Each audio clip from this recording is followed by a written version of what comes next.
Baik rekan-rekan sekalian, sebelumnya saya ini dulu, sebelum saya jawab pertanyaan tadi yang mempertanyakan ada salah satu tersangka dari kasus dugaan ijazah palsu yang sedang kami tangani. Salah satu tersangka hari ini ada di Polda Metro Jaya. Sebelum itu saya mohon maaf, kami tadi saat rilis lupa mengucapkan terima kasih kepada jajaran Pak izin pada teman-teman dari LPSK juga yang selama ini sudah berkolaborasi dan mendukung kami dalam proses pelaksanaan penyidikan yang kami lakukan. Terima kasih. Mudah-mudahan ke depan kolaborasi ini terus meningkat dan menjadi satu energi positif bagi para penyidik kami di lapangan, Pak. Terima kasih, Pak. Kami sampaikan rekan-rekan sekalian, tadi dipertanyakan ada salah satu tersangka dugaan pencemaran nama baik yang sedang kami tangani.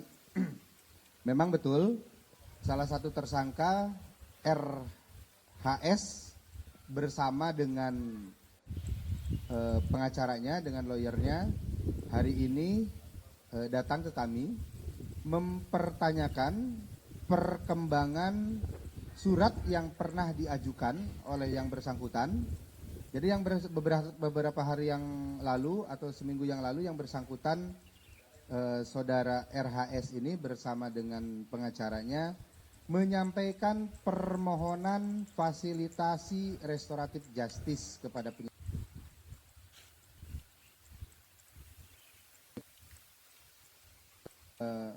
Sudah melakukan upaya dan sedang melakukan upaya untuk memfasilitasi permohonan yang disampaikan oleh tersangka RHS. Dan hari ini saudara RHS bersama dengan lawyernya datang ke kami untuk menanyakan perkembangan permohonan restoratif justice yang diajukan oleh saudara RHS dengan kesadarannya. Kalau rekan-rekan ingin mempertanyakan lebih jelas atau lebih luas, ya kami persilahkan untuk mempertanyakan kepada yang bersangkutan langsung, ya, karena masih ada di Polda Metro. Saya kira itu ya rekan-rekan. Sekalian selamat sore ya, sudah jam 3. Jadi kami ada di Polda ini hari ini tentu pasti ada urusan, ya ada urusan apa tentu berkaitan dengan proses hukum atau proses penyidikan yang ada di Polda Metro Jaya yang menyangkut RRT, Roy Risman dan Tipa. Untuk apa? Tentu adalah kita pengen kepastian tentang posisi perkara kita di mana. Ada kabar bahwa ada P19, apakah sudah kembali ke kejaksaan lagi? Itu hal yang kami pertanyakan atau kami konfirmasi. Jadi intinya ada 4 hal. Satu, memang sampai sekarang kewajiban klien kami ini, Rismon, Roy dan Tipa itu masih wajib lapor. Ini sampai kapan wajib lapornya kita juga tidak tahu. Untuk itulah kita tahu kepastian. Kenapa? Karena ini mau menjelang Lebaran, tinggal 2 minggu lagi kalau nggak salah ya. Jadi kalau nanti tiba-tiba RRT ini khususnya Risman ini mau pulang kampung ke Bali, ternyata wajib lapornya tidak dilaksanakan, nanti takutnya kena aturan. Kedua, mengenai ahli yang kita ajukan selama ini, tambahan ahli gelombang ketiga itu juga belum diproses. Nah kemudian masalah proses selanjutnya seperti apa? Perlu rekan-rekan ketahui bahwa proses hukum jelas terbuka sekarang. Ya kalau masuk berlanjut terus sampai ke pengadilan, tentu itu kita juga waspadai. Waspadai berarti bukan kita takutin, itulah proses yang ada. Nah kemudian ada lagi sesuai KUHP baru timbul ada juga upaya mekanisme restoratif justice. Nah 4 hal ini kawan-kawan atau rekan-rekan sekalian perlu kami cermati, berhubung karena mau libur dan mau ke kegiatan kita bisa cuti massal, lebaran dan sebagainya gitu loh. Jadi dari sekarang kita perlu tahu posisi, jangan sampai nanti kita ternyata melanggar aturan yang ada gitu loh. Jadi kembali saya katakan tujuan kami ke sini adalah satu, wajib lapor. Itu wajib dilakukan oleh rekan Rismon, dan untuk wajib lapor ini sangat tertib ya. Jadi tidak ada kosong ya. Jadi tidak ada madolnya kalau bahasa SD dulu. Kedua, tentang ahli atau saksi yang kita ajukan seperti apa. Kemudian yang keempat adalah proses selanjutnya seperti apa. Dan kita justru saja, saya kuasa hukum dari Respon Hasio Walanca Nipar ini tidak tahu persis seperti apa itu bentuknya. Kemudian apakah ada restoratif justice untuk itu? Nah itu pun kita sikapi semua. Yang mana yang paling menguntungkan, kalau saya dari segi kuasa hukum dari Respon Hasio Walanca Nipar ini, yang mana itu yang paling menguntungkan, yang mana itu paling mempersingkat, yang mana itu lebih mempermudah proses ini agar tidak berlarut-larut. Jangan lupa, laporan Pak Joko Widodo itu 30 April. Sekarang sudah tanggal berapa hari ini? Tanggal 11 ya, saya ingat tanggal 11 Maret. Tinggal berapa hari lagi itu genap 1 tahun. Artinya satu lebaran sudah mau dilewati. Nah oleh sebab itu, kami bolak-balik ke Polda ini untuk kepastian itu. Jadi untuk kepastian dari status hukum dari Rismon, Roy dan Tipa. Kalaupun yang berdua tidak hadir hari ini, karena tetap tergabung dalam RRT ya. Jadi kalau kami bicara RRT ya, khususnya yang ada hari ini adalah Rismon Hasio Walanca Nipar. Mungkin rekan yang dua, mungkin ada acara yang lain. Tapi artinya kami tetap berbicara atas nama RRT. Saya pikir itu ya rekan-rekan ya yang perlu ditunggu berita yang terupdate hari ini tanggal 11 Maret tahun 2026, kepentingan yang ada di sini. Nah jika ada pertanyaan dari rekan-rekan sekalian, boleh, tapi mungkin sedikit statement dari rekan yang ditunggu-tunggu. Silakan. Ingin mengupdate karena penelitian itu bersifat ongoing dan tidak final, maka saya mengupdate ya hal-hal yang sangat vital dan penting ya kepada penyidik terkait dengan temuan-temuan saya yang baru. Jadi perlu diketahui bahwa RRT ini disatukan dalam sebuah simbol RRT, tetapi di dalam kerja-kerja penelitian itu kami berbeda dan independen. Saya tidak dipengaruhi oleh Pak Roy Suryo maupun tidak dipengaruhi oleh Bu Tipa.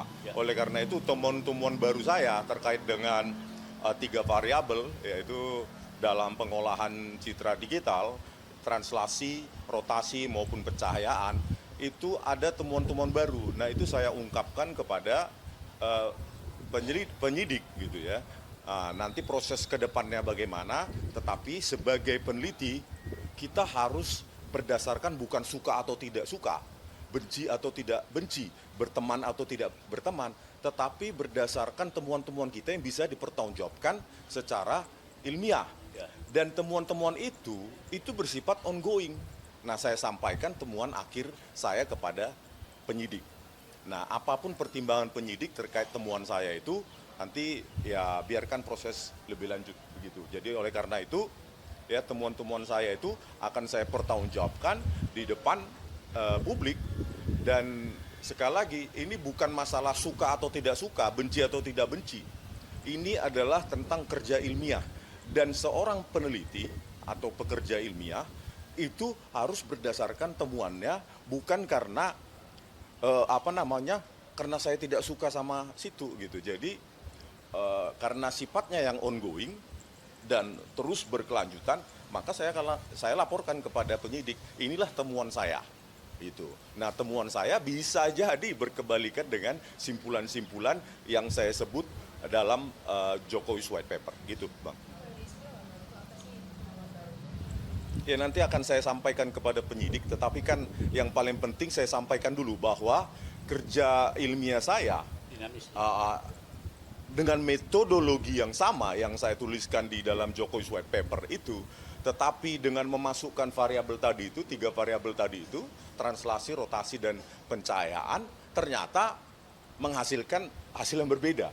Nah, itu bisa saya pertanggungjawabkan karena memang metodologi yang sama juga saya gunakan di dalam buku Jokowi's White Paper. meskipun ya ada treatment, ada perlakuan, ada variabel yang menyimpulkan yang berbeda, begitu. Bang, artinya kan ini udah mengajukan, berarti Bang Rismon ini udah mengajukan restoratif justice ya Bang? Itu masih apa ya, masih jauh dari pengacara saya mungkin yang bisa menjawab, tetapi kan begini, saya sebagai peneliti itu menyampaikan apa adanya, terlepas dari sorak-sorai, dukungan atau hinaan, tetapi kita harus bekerja berdasarkan objektivitas penelitian, dan itu harus bisa dipertanggungjawabkan, bukan secara verbal dinarasikan tanpa pertanggungjawaban ilmiah. Ini yang kita edukasi publik gitu loh, bahwa ya penelitian itu ya seperti itu ya, saya sampaikan kepada penyidik peluang tentang RJ atau apa Bang, proses yang lain mungkin dijawab oleh Bang Jahmada Girsan.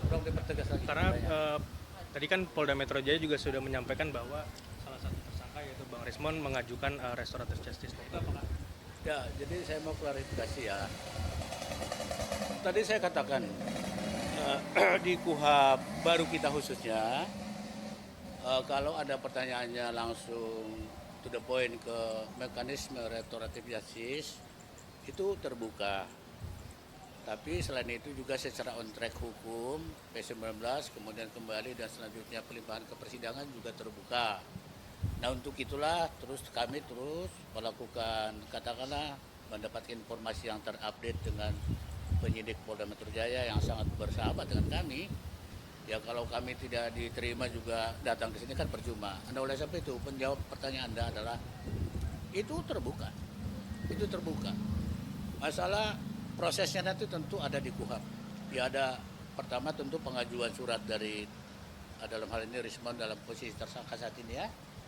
Dia mengajukan surat gitu loh. Kemudian diproses dan perjanjian sesuai dengan pasal 79 KUHP yang baru lah. Ada syarat-syaratnya itu kan. Jadi kalau pertanyaannya seperti itu, kalau saya selain advokat juga selaku mediator, saya suka itu. Saya suka itu. Saya kan advokat, kurator, mediator, RR semua belakang saya, pangkat saya. Jadi kalau disebut apakah ada restoratif justice atau perdamaian lah bahasa lamanya ya, terbuka banget.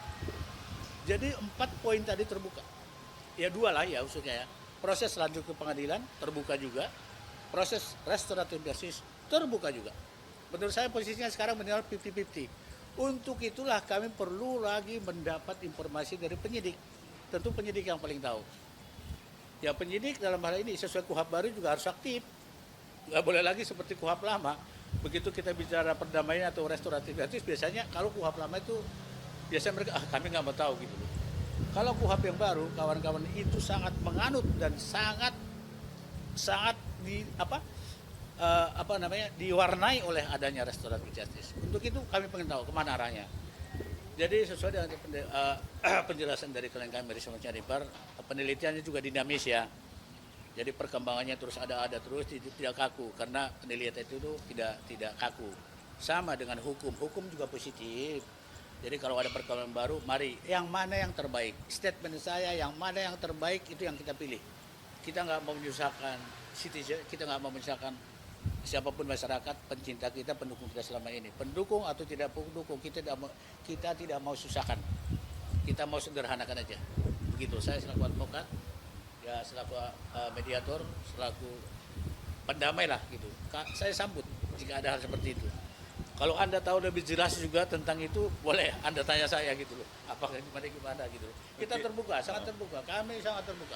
Dan penyidik terbuka ya terhadap kajian-kajian ilmiah saya yang baru. Jadi mereka juga punya ahli, ya mungkin ahli independen atau ahli kepolisian, dan saya sampaikan ya temuan baru saya berdasarkan kajian saya. Kenapa? Apa yang missing dari yang sebelumnya?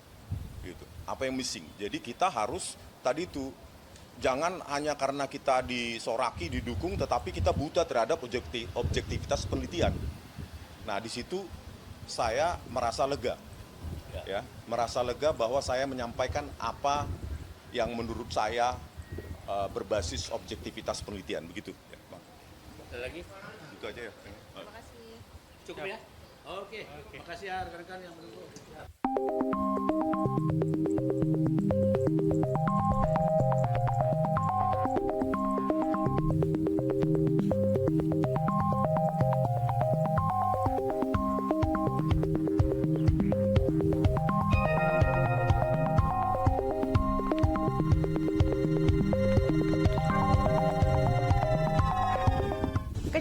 informasi dan akurasi adalah komitmen kami. Satu langkah lebih dekat, satu langkah lebih terpercaya. Saksikan Kompas Petang di Kompas TV Channel 11 di televisi Anda.